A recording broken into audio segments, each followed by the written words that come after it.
더불어민주당이 야당 탄압 등에 대해 사과하지 않으면 모레 윤석열 대통령의 국회 시정연설을 용인하지 않을 것이라고 밝혔습니다. 국민의힘은 이재명 대표가 과거 특검을 요구한 사람이 범인이라고 했다면서 거듭 민주당의 특검 제안을 거부했습니다. 네, 국회 취재기자 연결합니다. 김성환 기자.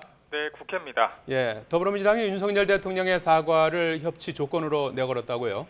네, 박홍근 원내대표는 오후 기자간담회에서 국회를 무시하고 야당 탄압이 끊이지 않는데 대통령이 국회를 찾는 시정연설 상황을 묵과할 수 없다고 강조했습니다. 진정성이 있는 대통령의 사과가 전제돼야 협치의 물꼬가 트이고 위기를 극복할 정치 복원의 시발점도 마련될 수 있다는 겁니다. 윤석열 대통령은 사과는커녕 유감 표명조차 없습니다.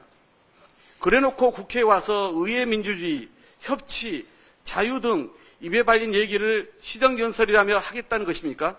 다만 대통령이 사과 요청을 끝내 거부할 경우 대응 방안에 대한 취재진 질문엔 화답 여부를 살펴보고 판단하겠다며 말을 아꼈습니다.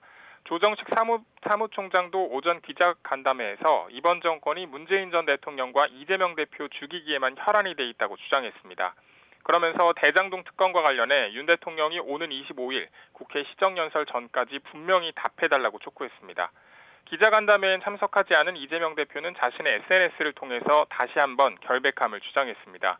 화천대유 대주주인 김만배 씨가 자신을 욕했다는 기사를 첨부하며 2021년 4월이면 대장동 사업도 끝난 뒤인데 그들이 과연 원수 같았을 자신의 대선 자금을 줬겠느냐고 반박했습니다. 네, 국민의힘도 예정에 없던 맞불 기자간담회를 열었죠. 네, 주호영 원내대표는 민주당 박홍근 원내대표의 간담회가 끝난 직후 기자간담회를 열어서 특검은 수사를 뭉갤 때 필요하다면서 수사를 제대로 하는데 저지를 하기 위해 특검한다는 얘기는 처음 듣는다고 말했습니다. 그러면서 민주당의 물타기, 증거인멸 시도라면서 특검을 수용할 수 없다고 선을 그었습니다. 이재명 대표가 이전에 이미 말씀을 하셨습니다. 특검을 요구하는 자가 범인이라고 이야기를 했습니다. 수사를 늦추는 방편으로 특검을 요구하는 의도가 너무 속이 보이지 않습니까? 정진석 비상대책위원장도 SNS에 이재명 대표를 향해 이재명의 시간은 끝났습니다. 이제 그만하십시오라면서 민주당 대선 후보 경선 과정, 대선 과정에 스며든 이재명의 돈들이 누구에게 어떻게 쓰였는지 곧 드러날 거라고 밝혔습니다. 앞서 국민의힘 장동혁 원내대변인도 대장동 진실이 이재명 대표 턱 밑까지 온 상황에서 특검을 하는 건 적절하지 않다고 강조했습니다. 또 민주당이 거대 의석을 활용해 강행할 경우에는 국민적 비판을 받을 거라고 경고했습니다.